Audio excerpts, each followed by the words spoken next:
endorsement of La Penta. This is WICR. Hello, everyone. Welcome back to the Sports Ball. Jersey Joe and Big Shot Rob just did 18 rock-solid minutes of baseball talk. So we're going to get into Marcus Mariota. I am wearing his Oregon Ducks jersey right now. From people who listen to this show, you know how big a fan I am of him, which is why I wanted to ask this to Big Shot Rob. We understand right now it is the Combine. There's going to be a lot of talk about Marcus and Jameis. Marcus will be throwing at the Combine. Jameis has not announced if he will yet, but it seems like Marcus is kind of all over the place. The Bucks potentially like him at number 1. There's a lot of talk that he could fall to the Jets. Would they take him? All the talk also, will the Eagles trade up for him? The Browns have expressed some interest apparently in him. Rob, as a Jets fan, would you be happy if Marcus Mariota fell to you and he was your franchise quarterback? I would feel pretty happy about it, Joe, but there's some things I've started to question regarding Mariota. All right, first thing off the back. You know what? Oregon, Joe, we look at that, at their team. What is their main thing? Fast-paced offense. Every play is about 10-second setup, and Marcus Mariota starts it up. I don't see that going with the New York Jets. The Jets aren't that fast of a team. It's not where they're like Oregon, where they're fast going down the field. Todd Bowles isn't going to be like that. That's one thing that I'm scared about a little bit. The other thing is Oregon quarterbacks really don't pan out too well in the NFL. I really can't say I've seen one in the last couple of years that's really become such a huge threat.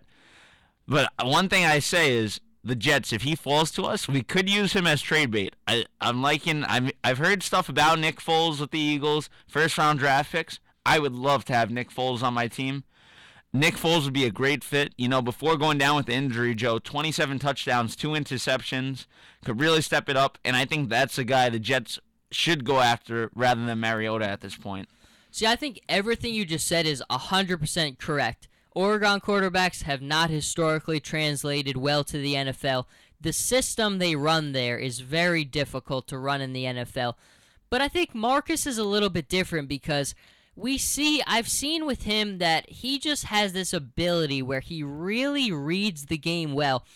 Coming up here today, I was listening to Mike and Mike, and Louis Riddick was saying how he was talking with NFL executives and GMs the other day, and how they were throwing NFL verbiage at him and asking him things about that, and he really seemed to understand the NFL concepts, and that's the biggest thing that I think will be his hardest learning curve is running an NFL offense and really understanding the game. Now, he's so smart. He really understands the game well. And I think the biggest thing about him is if you put him in a position to succeed, I think he will.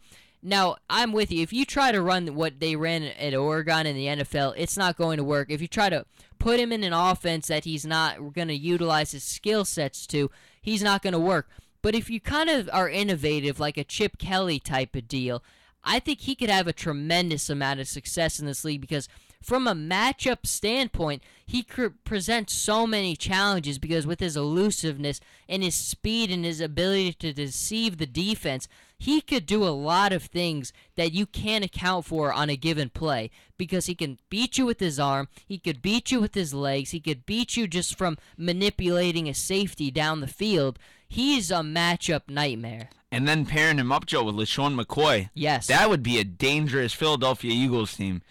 McCoy does damage on the field, could rush for over 1,000 yards, and you put him and Mariota together, you're going to watch out for who's going to be running on the field because both guys have the legs to get downfield. See, and that's why I think at the end of the day, unless Tampa Bay is 100% certain that he is their guy, which it seems like very well he might be, and they're leaning towards him, I think Philadelphia is like a match made in heaven because we hear from Chip Kelly about when he got Marcus, how just he was at a different level at such a young age. He just understood concepts and how to play the game unlike anybody he'd ever had. I mean, he got better and better every single year. We saw him not throwing interceptions at Oregon isn't just because of the offense they run. It's because he really understands what the defense is giving him, how to play the game. That just shows he understands the game so well and how smart he plays the game. But I just think Chip and him are just a match made in heaven because If you plugged Marcus into that offense today, he could start tomorrow. Now, I still don't know if he should start right away, but if you did, I don't know if the learning curve would be as steep with the Eagles because Chip's had him before. That offense is as close to Oregon as you'll get in the NFL. No one runs as high tempo in the NFL as the Eagles do. I really think it's a match made in heaven. Oh, it would be awesome. We look, Joe, at Chip Kelly's roster. What's the missing piece? An Oregon quarterback. And that's all you need into that roster. He already has it built the way his college teams always ran the ball, how they got things done. And all he needed was a quarterback that he raised in his years there. And he's gonna turn out great if he ends up with the Eagles, Mariota, I think. He does, and I know it's going to take a lot to get him. But if I'm the Eagles, if I'm Chip Kelly, I would pull the trigger just because you know what you could do with him. Just look at your max potential. And trading Nick Foles would be interesting because he's done well. I mean, you'd be trading him with a lot of good stuff on his resume. I mean, before he got hurt, the Eagles were playing outstanding football. It all got away from them when he got hurt.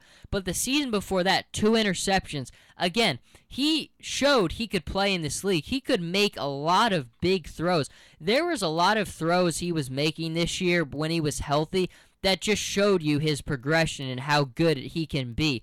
I think you could win with Nick Foles. I really do. If something fell the Jets' way, I don't know. I might have to take that bite. I really might. I definitely will take Foles. Going back, Joe, I always talk about my job with the U.S. Open, and I remember one day my boss came up to me and he told me, "Did you hear about this kid named Nick Foles?" And I sat there. I was like, "No." He's like, "All right, my son goes to Arizona. He's the mascot over there." He's like, "Watch out for him." He's like, "The kid's going to be good. I watched him in college.